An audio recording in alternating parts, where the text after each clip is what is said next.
everyone, and welcome to Voices of Hope. I'm Ross Wilsey. And I'm Mike Wade. Each episode, we sit down to talk about what it means to live well, physically, emotionally, spiritually, and beyond. We'll look at how wellness shapes us as individuals, families, communities, and even the wider world around us. Through real stories and honest conversations, we'll explore what hope looks like and how it grows right here in the New River Valley. Thanks for joining us. This is Voices of Hope. Today on the podcast, we're joined by Keith Whyte, president of Safer Gambling Strategies, LLC, and a national leader in responsible gambling and gambling addiction prevention. Keith has spent the past 30 years shaping policy, advising organizations, and helping design programs aimed at reducing gambling-related harm. He also serves on the board of directors for the Virginia Council on Problem Gambling, and he's currently pursuing a PhD focused on responsible gambling. So Keith, welcome to the show. Good to have you on the Voices of Hope podcast. Thanks so much, Mike. So we're going to dive right into the questions. And first up, for anyone out there who may not be familiar with the term, can you provide us with a general overview of what problem gambling actually is? I like to start with the broadest possible definition, which is gambling that's causing harm, not just to the person, but to their family, their friends, coworkers, and to the community at large. And the other thing I always like to say, maybe the next level down, is to say harm is not just financial harm. It's not even only financial harm. That may not even be the biggest problem, even if it's the one that people can see from the outside the most easily. It's the psychological harm, and it's even the physical harm. Because as you know, people with gambling problems have a much higher rate of other diseases and disorders and a much higher rate of physical ailments as well. And of course, having not just a gambling problem, but other problems like depression or substance abuse can really take a toll on the body. And and some people also gamble as a means of relieving stress or pain. So they may come into their gambling problem with serious health conditions. So again, when we say harm, we're not just talking about someone who's lost a lot of money, although that is an obvious consequence. We're talking about emotional, psychological, and even physical harm that is either caused or exacerbated by a gambling problem. And then that has its ripple effects too. So Keith, to me, it seems like gambling is kind of everywhere right now. There's commercials and I hear people talking about it. If I don't gamble though, why should I care about the issue? Ross, that's a great question. And it's one I think that's really important because all too often with addictions in general and with problem gambling in particular, we tend to sort of blame the individual. Or even if we're not blaming the individual, we'll say, Ross has a gambling problem. That's his own problem.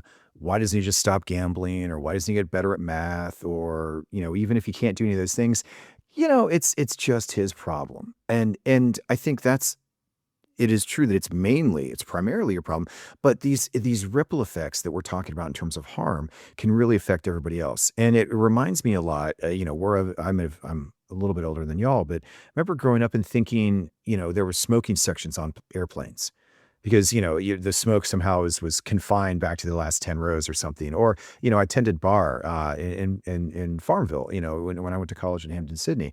And, there was a lot of smoking there too, but I wasn't a smoker, but it's that secondhand smoke that we all recognize now that is a larger public health problem. It's not just the smoker, it's not just the gambler, and it's not just the person with the gambling problem.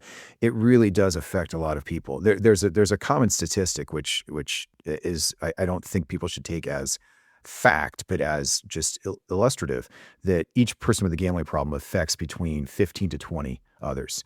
And I think, you can whether it's 14 or in 21 or 23, I think it's a pretty good way of saying that people with gambling problems have a wider effect and maybe even broader than substance abuse, because the substance that people with gambling problems abuse is money. And, there's a lot of folks that you can beg, borrow, or steal from to fund your gambling problem. And so I think I hope listeners can think about that ripple effects of some of those impacts. So that sort of touches upon like the general impact of problem gambling, but can you talk a little bit about why this matters to you personally and what got you into this line of work to begin with? Yeah, thanks, Mike. I mean, I came into the field in 1995. I was hired as the director of research for the American Gaming Association, which was the trade is still, I guess, the trade association for the commercial casino industry. AGA had just been started in 1995, and so when they hired me, they said, "Well, what do you know about gambling?" And I said, not a thing. I'd graduated from college fairly recently. I had worked in the Department of Health and Human Services, and then at the American Bar Association, and I knew folks that were involved in founding this new association, but I had no experience whatsoever with gambling. I didn't gamble. I gambled a few times in the past, but the state where I grew up, which is Georgia, had no lottery at the time. When I came here to Virginia, that's when I started to be exposed to a little bit more gambling. I had some fraternity brothers, of course, who were betting sports. There was a little bit of gambling on campus, but there wasn't anywhere near the availability that we have here today.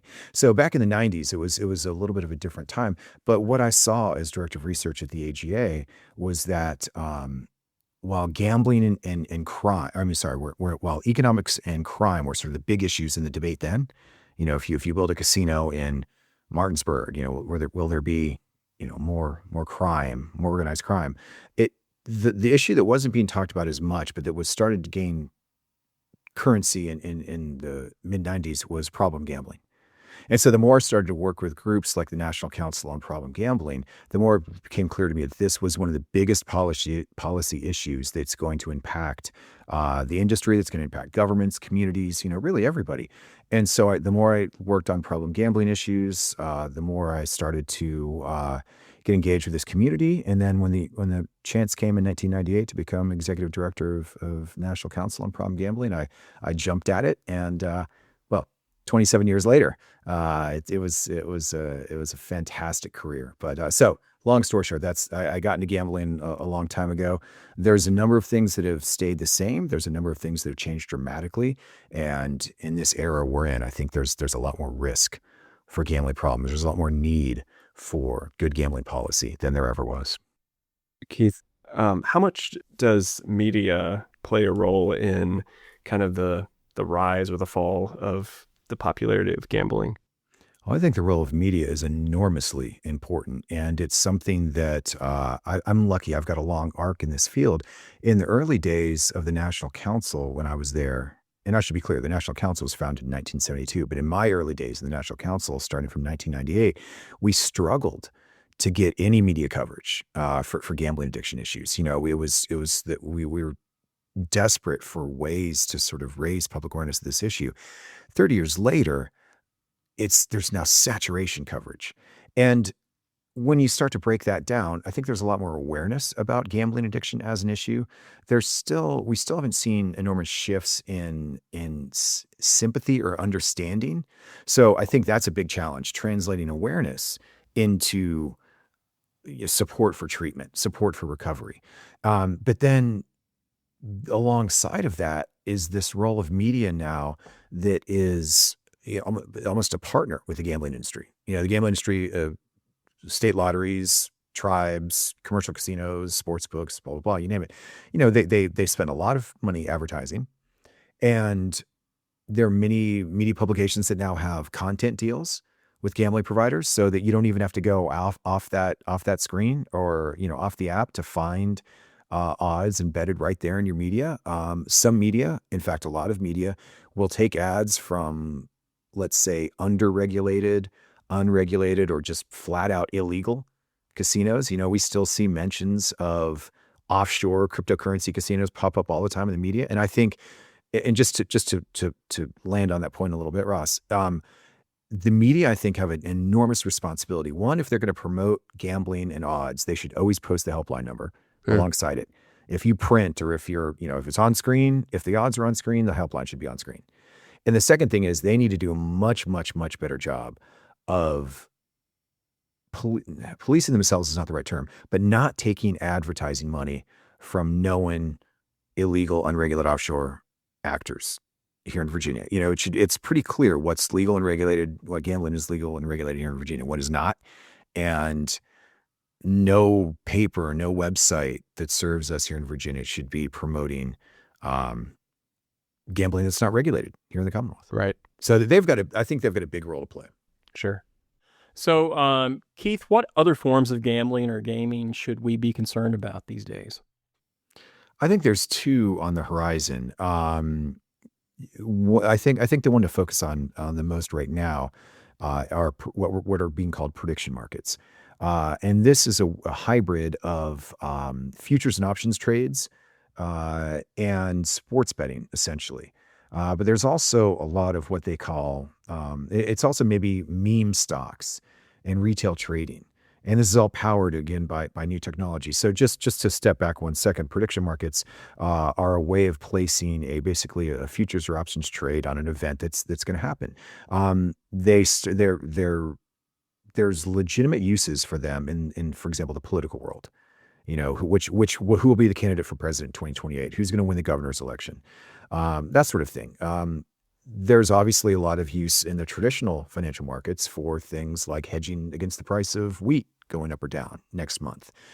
But what you see now with prediction markets, the law didn't change, and the law in Virginia certainly hasn't changed.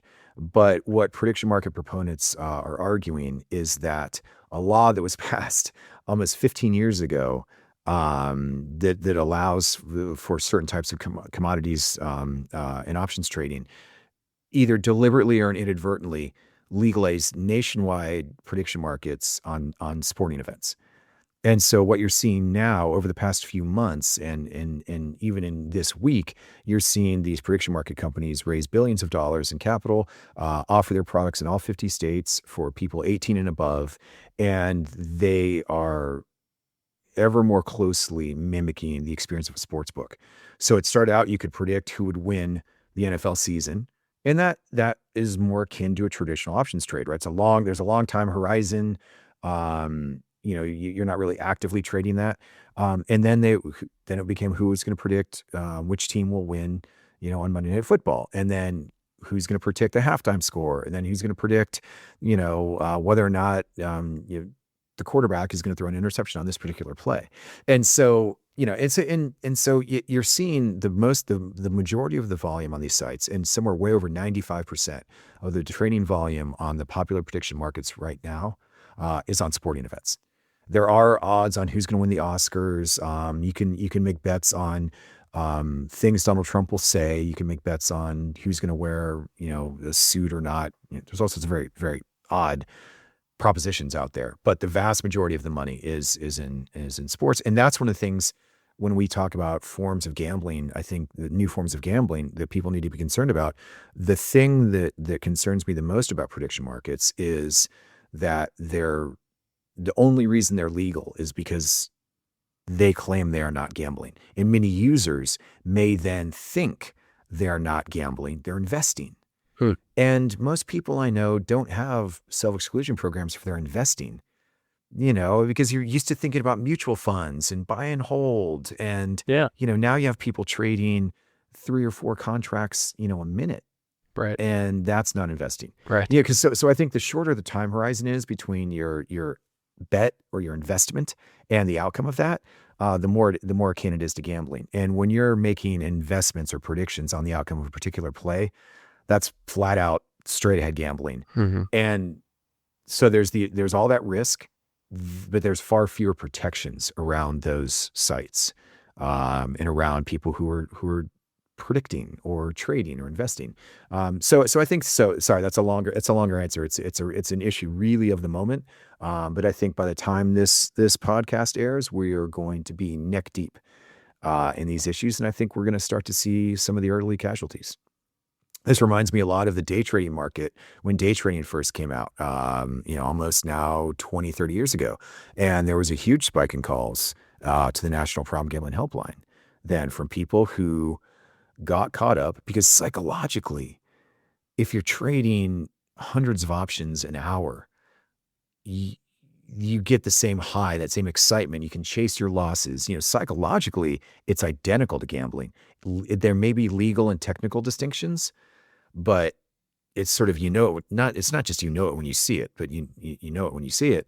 But it's also psychologically, there is no difference whatsoever between heavy, frequent investing, futures and options trading, predicting, investing, gambling, frequency obviously has a real big role to play in this. Right. And of course, it should be. I should note for everybody. Just the last thing I'll say on this, Mike. I know I'm Yeah. monologuing. The last thing I'll say in this though is that academic research has proven that the more frequently a retail trader trades, the more likely they are to lose money. And so, people who trade at least daily or more, I think it's 97% of them are net losers at the end of the year. And so, and again, this is a very similar analog to gambling. I think the same pattern is true with gambling. The more frequently you're gambling, if you're gambling daily or more, the chances of you being coming up in the black or being a quote unquote successful gambler, net positive at the end of the time period, are almost zero. And that's how the casino stays in business. So, given the explosion of sports betting and online betting and all the things that we've seen over the last few years kind of just blow up in our faces, literally, is there a point where you anticipate there's going to be a scenario down the road somewhere, maybe 5 years down the road, maybe sooner than that, where this whole thing just implodes and kind of crashes, or the bubble bursts, or however you want to describe it? Can you see that happening? Absolutely, I can see that happening. And I think the seeds of that backlash are already being planted. And we've seen this throughout our history. Every time there's a massive expansion of gambling, participation and excitement goes up.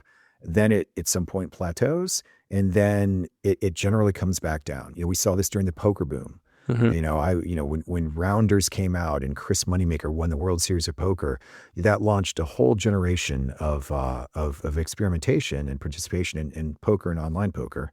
At one point, 25% of high school boys reported playing. No, I'm sorry. Flip that. At one point, 75% of high school age boys reported playing poker for money in the past month. And but then, to your point, that bubble bubble burst, and the number of kids who are playing poker, thankfully, online for money on a monthly basis has declined again, not to zero, and not probably to where it was before we started, but yeah, and there was certainly casualties, Right. along the way. But I think history shows that when there's an expansion, there's almost always a backlash, and that as GA says, some people are going to pursue that to the gates of prison, insanity, or death. So, we can't be sanguine, and we can't assume, I think, even though it seems to happen with these gambling expansions, that there's this boom and bust cycle. We can't sort of assume that will be the case for online sports betting. Right. I think it will be the case. But right now, we're having this huge moment where, again, a vast majority of college age men report betting on sports in the past month. Historically, that was only about 30%, even in states like Nevada, where you were able to legally bet sports, since the 40s. So the question becomes then for us here in Virginia, if roughly right now 70% of 18 to 24-year-old men report they've bet on sports in the past month, in 5 years, will that still be 70%, 75%? I hope not. I hope it'll go back around to that 30%. But within that, whatever happens to that curve, we know that there are kids getting caught up now, or young people getting caught up now with problems. We know that even if they maybe stop sports betting, you've planted the seeds of potential addiction. And maybe they've then transferred on to online casino, or they're transferred to prediction markets or something. So there's harm now, and there's potential long-term harm. And we're maybe at the point where the curve is the sharpest, it's the steepest. And so I think there's a lot of challenges here for all of us that are trying to work in this prevention, education, treatment, research field around gambling.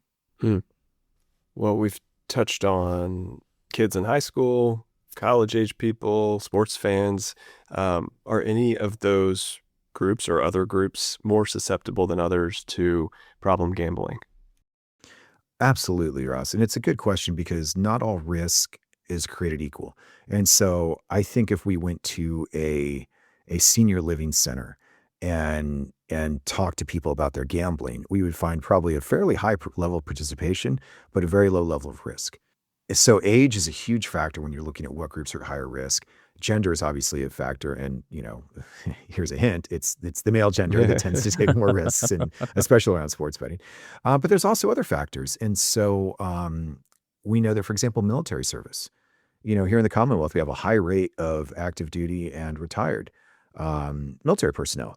And we know that they have almost twice the rate in most studies of gambling problems as the general population. And so there's probably something about people people that are willing to take risk are ones that are more likely to join the military. So maybe they're already predisposed to risk taking. I also think there's definitely a relationship between the stresses of military service and especially of combat service. Things like PTSD and traumatic events are heavily associated with increases in gambling problems.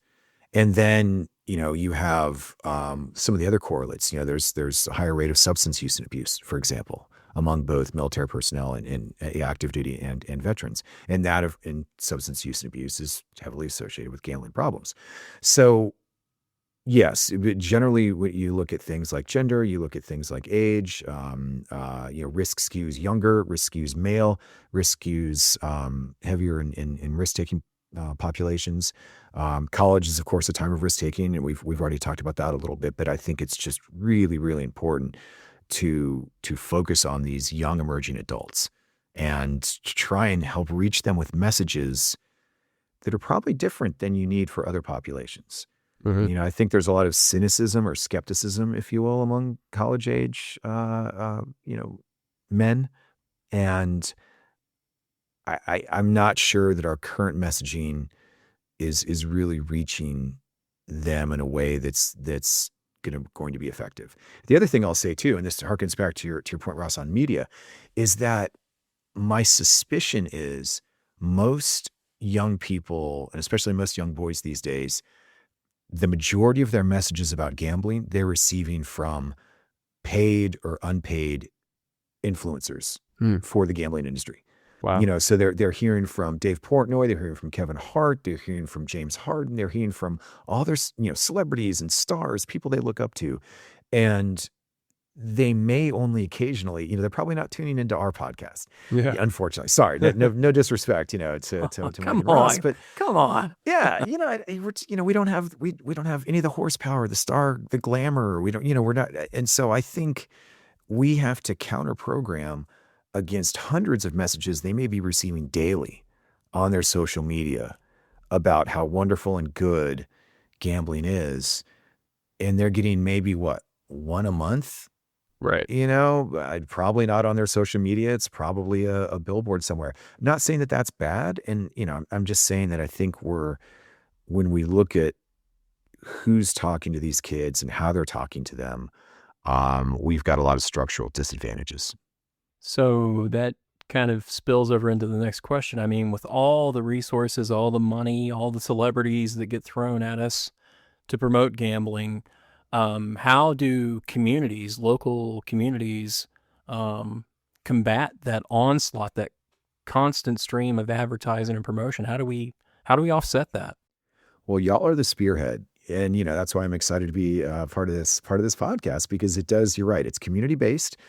There are a lot of lessons we've learned from substance use and abuse, from other behavioral campaigns, from other health change campaigns that we can apply. I think there's potential partnerships, even with the gambling industry. There's potential partnerships with the lottery, which is, of course, a state agency. So, you see a lot around Responsible Gambling Education Month, Problem Gambling Awareness Month in March. Also, when March Madness is, we can kind of hijack, if you will, some media. We can sort of counter program. Hey, everybody's excited about your brackets in March.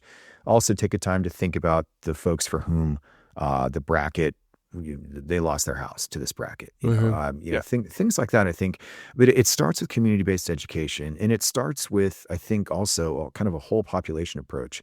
I believe that we really made enormous progress in helping people understand substance use and abuse when we started to see it as a public health problem. And we started to say, even if you're not an abuser, even if you don't know someone who is, you understand that it's going to cause damage to the community. And you also understand it's a medical problem.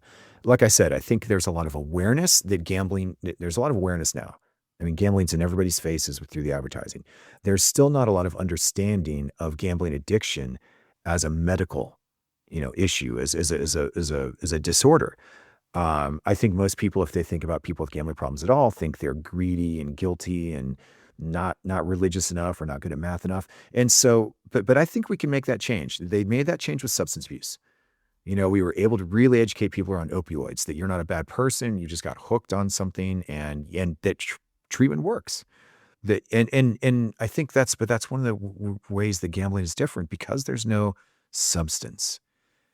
It's a lot harder for the last 30 years of progress we made in substance abuse was to really help people understand it's not you, it's the, substance. I mean, you may be at risk, but and then now we have to kind of go back and say, well, try and conceive of cocaine addiction without cocaine.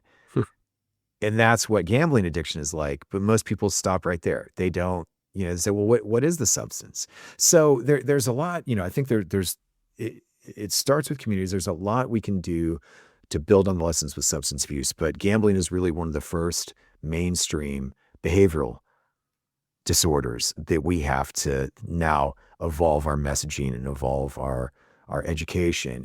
And once we cross that threshold with getting people to understand gambling addiction is also preventable and treatable, and that it shares a lot more similarities, frankly, with substance abuse than they would think, I think that's then going to help them understand that gamblers deserve sympathy. There's less shame. Gamblers themselves will feel more and more comfortable about coming forward.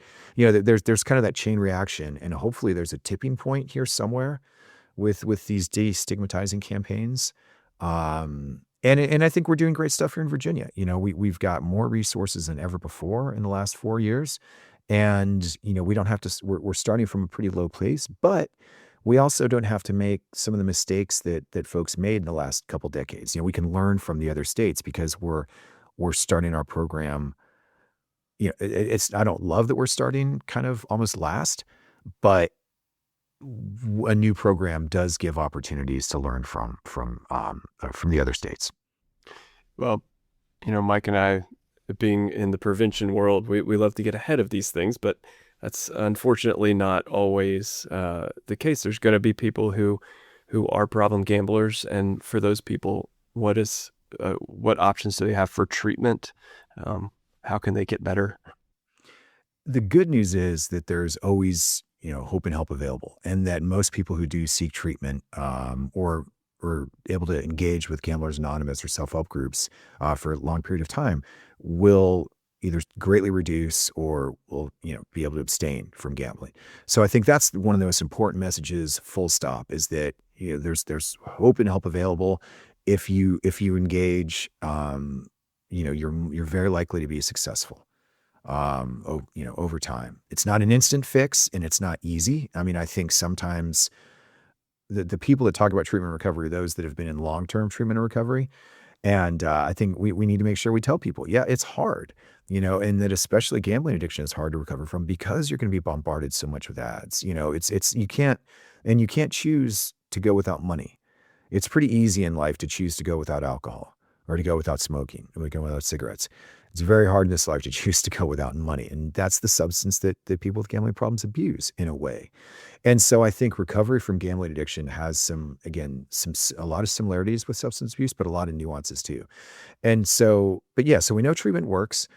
We know that here in Virginia, there's a number of ways to get treatment. You can call the helpline and especially talk to a peer, and they're going to help try and find you the therapist or the treatment of the self-help group or the app that works best for you. It's not one size fits all, but there's a lot more available than there was. And the more we learn about outcomes and people seeing treatment, the one thing that stays the same is that the majority of people that seek help are able to get better.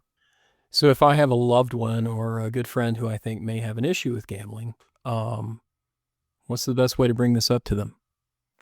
It's a great question, Mike, and that's one of the most difficult things. There's a couple tips, and again, this leans a lot on what you would do if you had someone with a drinking problem in your family. It's to be sympathetic, to be non-judgmental, to offer to have that conversation. Some people are not going to welcome it. Some people will think that they've been hiding this problem, all along, and they might be actually really surprised that anybody knows. And from the outside, the signs seem obvious, but from the inside, maybe they've been fooling themselves. But have resources available, and trying not to perpetuate the shame and stigma is probably one of the most important parts when you're dealing with someone that you think may have a problem.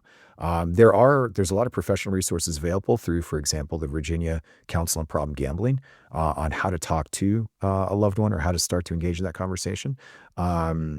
But it's really important to let them know you care. That's why you're having that conversation, and that if indeed they do have a problem, without judgment, without shame, without stigma, that you hope that you can help them take those next steps to getting the help they need. You can't solve it for them, of course.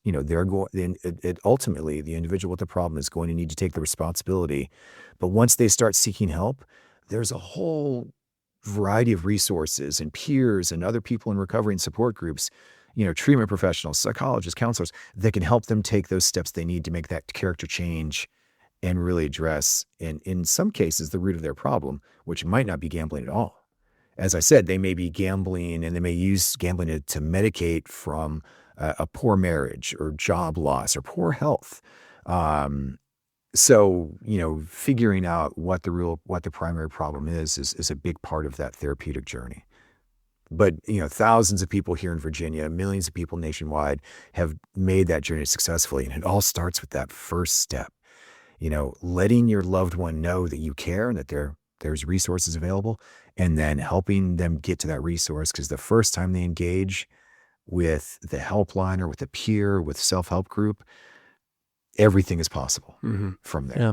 It's such a positive message, and great to hear you say that once somebody engages in getting help, that they're usually successful. That's really encouraging.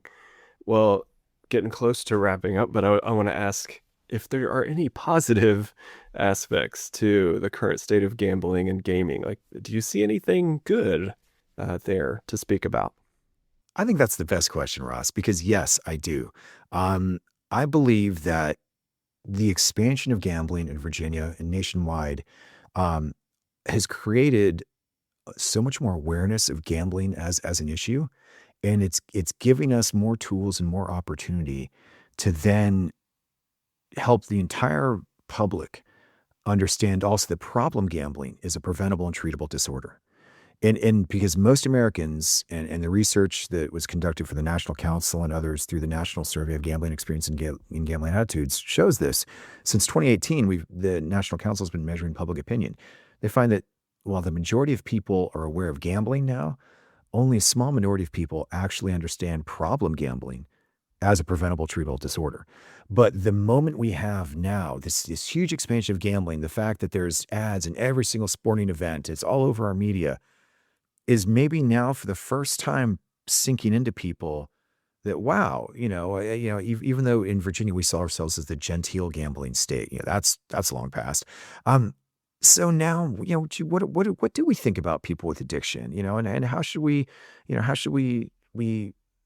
in fact, most people overestimate the number of people with gambling problems, and sometimes by a very large degree. But that also means that they probably trivialize it. If you think that, 50% of Virginia is addicted to gambling, you're probably not thinking about it very seriously or accurately. So with this large expansion of gambling comes the opportunity to get real and reality-based information out to people about gambling problems, demystify it, reduce that stigma and shame, and try and get to a balanced approach where, of course, operators in the state of Virginia are trying to maximize revenue through the lottery, through, private companies. But they also need to place an equal emphasis on minimizing harm and achieving that balance. And I think, again, I'm optimistic that we can have that conversation, that we're having it now, that we've made tremendous progress even the past 4 years in Virginia. And that also, we know that this approach kind of worked for tobacco. for example. It's going to take a lot more resources than we have now in the gambling field, but that's, we're getting there. But you can shift national public opinion.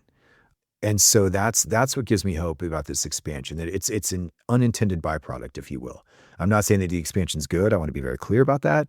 I'm not taking an opinion on the expansion. I'm just saying that it creates an opportunity, and it creates an opportunity for advocates like the three of us to get out there, and the more people are going to probably pay attention to our messages than ever before, because they're now seeing gambling as an issue for them and their families and their communities in a way that they didn't, because they thought you had to go to Vegas to gamble. Right. That was never the case. Gambling was always an issue in Virginia, but we are where we are now. And like you said, we're going to try and take the positives where we can. Yeah. So just keep having the conversation, get the word out there, I assume talk to your kids about it. Yeah, it's critical. And I do think it takes a whole of community approach. And so I guess what I would say is, hopefully you can feel comfortable and talk to your pastor, your faith community. Hopefully, family is going to talk about it. If the only time people hear responsible gambling messages is when they engage with the industry, that's not enough. We know that's not going to be enough to change public opinion, because, of course, you need to be hearing multiple messages. What do you guys say in prevention? It's different messages for different populations, repeated, thousands of times. That's we're going to need a lot more of that. We're going to need the school assemblies, but we're also going to need the PSAs, but we're also going to need the responsible gambling messaging and. But I think we kind of have a playbook, a general playbook for that. Well, we're going up against LeBron James, so I mean, we've got to practice. That's right. Take our shots when we can. Speaking of that, and we mentioned celebrities and influencers, I would love to see almost a truth style campaign from the tobacco industry, where it's like, especially for those young men, why and who is advertising to you, and what's their motivation, and do you realize this? Because I think, again, making an informed decision to gamble would mean knowing the odds, knowing that the more you play, the more likely you are to lose. But I think there's ways to even take this massive amount of advertising that's being thrown at these kids and get them to start to question some of those motivations. And again, I don't think advertising's bad. I don't think it's nefarious even, but I think it's okay to encourage young people to make critical and crucial decisions for themselves, and to question it a little bit. And the companies can stand up and say, hey, look, this is legal and it's our First Amendment right, and they're absolutely right. But the young people can also stand up and say, what is this message? What is this message you're sending? Who's funding it? Why? What's the intent? And what kind of choices are you pushing us to make that may not be advantageous for us in the long term? Yeah. And I think that's okay too. So it's kind of that balancing.